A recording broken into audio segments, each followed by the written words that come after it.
உங்கள் favourite TV ஷோக்களை இனி miss பண்ண தேவையில்லை. ZEE5 இல் முற்றிலும் இலவசமாக காணுங்கள். இங்கேயும் எப்பொழுதும். நேத்து நீ என்ன கோவில பார்த்ததுமே நான் எப்படி இருக்கேன்னு சொல்லுவேன்னு ரொம்ப எதிர்பார்த்தேன். ஆனா நீ என்ன சரியா பார்க்கவும் இல்லை, எதுவும் சொல்லவும் இல்லை. அது எனக்கு ரொம்ப கஷ்டமா இருந்துச்சு. பரவாயில்ல, கோவில்ல விளக்கு வைக்கிறது, பூ கட்டுறதுன்னு உனக்கு நிறைய வேலை இருந்துச்சு. அந்த நினைப்போட நீ இருந்ததுனால நீ என்னை கவனிக்காம இருந்திருப்பேன்னு நினைக்கிறேன். நீ இப்ப பார்த்து சொல்லுவானது, நான் எப்படி இருக்கேன், உனக்கு பிடிச்ச மாதிரி இருக்கனா? நீ என்னை பார்த்து ஏதாவது சொல்லுவான்னு தான் நான் காத்துக்கிட்டு இருக்கேன். என்னை பார்த்துட்டு சொல்லுவானது, நான் இந்த மாதிரிலாம் மாறி இருக்கிறது உனக்கு பிடிச்சிருக்கா?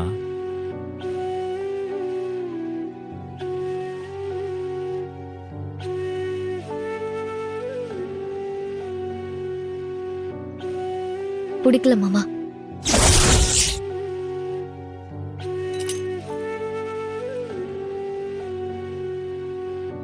நீ இந்த மாதிரி இருக்கிறது நல்லாவே இல்ல. நல்லா இல்லையா? ஆமா மாமா, சுத்தமா நல்லா இல்ல. மாமா, அம்மா என்ன வீட்டுக்கு சீக்கிரம் வர சொன்னாங்க. நான் போறேன்.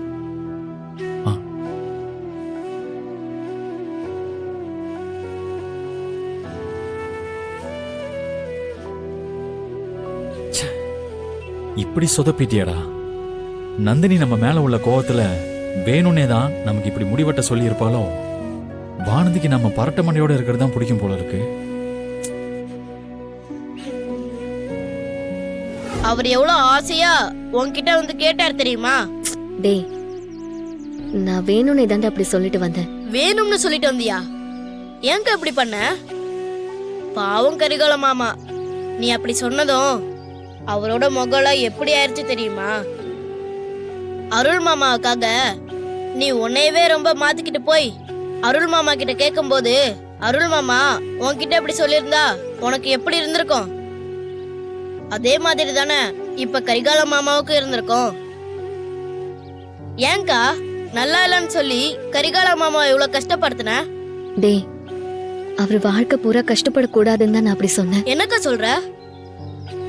எனக்கும் கரிகாலன் மாமாக்கும் பேசி முடிச்சதுல இருந்தே கரிகாலன் மாமாவுக்கு என் மேல ஆசை வந்துருச்சு. உனக்கே தெரியும், என் மனசு முழுக்க அருள் மாமா தான் இருக்காருன்னு. அவரை தவிர வேற யாரையும் என்னால யோசிச்சு கூட பார்க்க முடியாது. அப்படி இருக்கிறப்போ என்னால அருள் மாமாவை மறந்துட்டு கரிகாலன் மாமாவெல்லாம் கல்யாணம் பண்ணிக்க முடியாது. அப்படி மட்டும் நான் பண்ணியே ஆகணும்னு சூழ்நிலை வந்தா கூட கண்டிப்பா என் உடம்புல உயிர் இருக்காது. என்னக்கா இப்படிலாம் பேசுற? அப்படிலாம் சொல்லாதக்கா. சும்மா இருடா, உனக்கு தெரியாது. நாம ஒருத்தர உயிருக்கு உயிரா காதலிச்சு அவங்க நமக்கு கிடைக்க மாட்டாங்கன்னு தெரிஞ்சா அந்த வலி எப்படி இருக்கும்னு எனக்கு நல்லாவே தெரியும். அதை இப்ப நான் அனுபவிச்சுட்டு இருக்கேன். அந்த வலிய நாளைக்கு நான் கரிகாலன் மாமாவுக்கு கொடுக்க கூடாதுன்னு நினைக்கிறேன். நான் இப்போ கரிகாலன் மாமா வாங்கிட்டு வந்த கொலுசை போட்டுக்கிட்டாலும் அவர் எனக்காக முடி வெட்டிக்கிட்டு வந்ததை பார்த்து நல்லா இருக்குன்னு சொன்னாலும் எனக்கும் அவரை பிடிச்சிருக்குன்னு நினைச்சு பாரு. அதனால அவருக்கு என் மேல இருக்கிற காதல் இன்னும் அதிகமாகும். அப்படியே அவர் மனசுல ஆசைய வளர்த்து விடக்கூடாது. ஆரம்பத்திலேயே அவர் மனசுல இருக்கிற ஆசைய கிள்ளி எரிஞ்சுட்டா பின்னாடி நான் இல்லைன்னு தெரிஞ்சா அவருக்கு பெருசா வலிக்காது. ஆனா அதுவே வளர்ந்ததுக்கு அப்புறம் வெட்டி எரியணும்னு நினைச்சா உயிரே போயிடும். எனக்கு கரிகாலன் மாமாவை பத்தி நல்லாவே தெரியும். அவரு ரொம்ப நல்லவரு, அவருக்கு ரொம்ப இலகுன மனசு. அதனால ஒரு சின்ன கஷ்டத்தை கூட அவரால தாங்கிக்க முடியாது. பெருசா எந்த ஏமாற்றத்தையும் அவருக்கு கொடுக்க கூடாதுன்னு தான் நினைக்கிறேன். அதனாலதான் அவர்கிட்ட நான் இப்படி எல்லாம் நடந்துக்கிறேன். அவருக்கு இது இப்ப கஷ்டமா தான் இருக்கும், ஆனா இதுதான் நல்லது. அப்பதான் நான் அவரோட வாழ்க்கையில இல்லைன்னு தெரியும் போது அவருக்கு பெருசா கஷ்டம் இருக்காது. அக்கா, நீ இவ்வளவு கஷ்டத்தை மனசுல வச்சிருக்கன்னு தெரியாம நான் என்னென்னமோ பேசிட்டேன்க்கா, என்ன மன்னிச்சிருக்கா. அதெல்லாம் ஒண்ணும் இல்லடா. கரிகாலன் மாமா மனசை கஷ்டப்படுத்தினதுக்கு நான் தான் மனசார கரிகாலன் மாமா கிட்ட மன்னிப்பு கேட்கணும். நான் மனசுக்குள்ள கேட்டுட்டு தான் இருக்கேன். சரி வா போலாம். பிஎல்எம் ஐடி கம்பெனி இன்டர்வியூக்கு நீங்க அப்ளை பண்ணிருந்தீங்களா? ஆமா மேடம். அதுக்கு நீங்க செலக்ட் ஆயிருக்கீங்க. Thank you so much madam. Interview எப்ப? எங்க மேடம்? நாளைக்கு 9:30 மணிக்கு உங்க காலேஜ்ல கேம்பஸ் இன்டர்வியூ இருக்கு. வந்து அட்டெண்ட் பண்ண முடியுமா மேடம்? ஷூர் மேடம், கண்டிப்பா வந்துடுறேன். ஓகே மேடம், வந்துடுங்க. Thank you madam. அம்மா அம்மா அம்மா. வரேன். என்னடி? ஏய், என்னடி ஆச்சு? அம்மா, நான் இப்ப பயங்கர சந்தோஷமா இருக்கேன். அப்படி என்னடி ஆச்சு? அம்மா, சென்னையில உள்ள ஐடி கம்பெனில நான் இன்டர்வியூக்கு அப்ளை பண்ணிருக்கேன்னு சொன்னல. ஆமா. நாளைக்கு என்ன இன்டர்வியூக்கு வர சொல்லிருக்காங்க. அப்ப சென்னைக்கு போணுமா? இல்லம்மா, நாளைக்கு எங்க காலேஜ்ல தான் கேம்பஸ் இன்டர்வியூ. ஆஹா. நான் இன்டர்வியூக்கு போறேன்.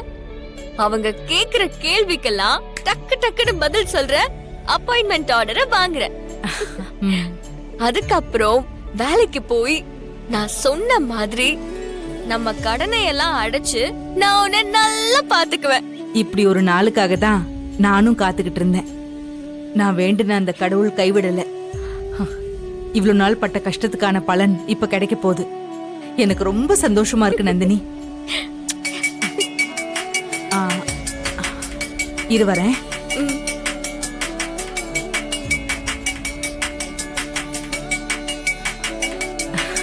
அண்ணி. சொல்லுங்க அண்ணி. சுப்பு, எங்க இருக்க? வீட்ல தான் அண்ணி இருக்கேன். உன்கிட்ட ஒரு முக்கியமான விஷயம் சொல்றதுக்காக தான் ஃபோன் பண்ணேன். சொல்லுங்க அண்ணி. அந்த விஷயத்த உங்க அண்ணன் நேர்ல போய் சொல்லிட்டு வான்னு தான் என்கிட்ட சொன்னாரு. நான் தான் உன்கிட்ட போன்ல சொல்றேன். நீ எதுவும் என்ன தப்பா எடுத்துக்காத. ஐயோ, நமக்குள்ள என்ன அண்ணி? அதெல்லாம் ஒண்ணும் இல்ல. நீங்க என்ன விஷயம்னு சொல்லுங்க. கொஞ்ச நேரத்துக்கு முன்னாடி உன் தங்கச்சி புருஷன் வந்திருந்தாரு. ஐயோ அண்ணி, திரும்ப வந்து ஏதாவது பிரச்சனை பண்ணிட்டாரா? இல்ல, நாங்களும் பிரச்சனை பண்ணதான் வந்திருக்காரோன்னு நினைச்சோம். ஆனா அவர் குணசேகரன் தம்பி கிட்ட மன்னிப்பு கேட்டுட்டு நாளைக்கு பூ வைக்கலான்னு சொன்னாரு. உங்க அண்ணனும் சரின்னு சொல்லிட்டாரு. அதனால நாளைக்கு வானதிக்கும் நந்தினிக்கும் ஒன்னா பூ வைக்கலான்னு முடிவு பண்ணிருக்கோம். ஐயோ, ரொம்ப சந்தோஷம் அண்ணி. சரி, நாளைக்கு சீக்கிரமா நீயும் நந்தினியும் நம்ம வீட்டுக்கு வந்துருங்க. சரிங்க அண்ணி, கண்டிப்பா வந்துடுறோம். என்னம்மா, ரொம்ப சந்தோஷமா பேசிக்கிட்டு இருந்த மாதிரி இருந்துச்சு. என்ன விஷயம்? சந்தோஷமான விஷயம் தான் நந்தினி. நாளைக்கு நீ இன்டர்வியூக்கு போவேணாம். ஜீ5 ஆப்பை டவுன்லோட் செய்து அனைத்து எபிசோடுகளையும் இலவசமாக பாருங்க.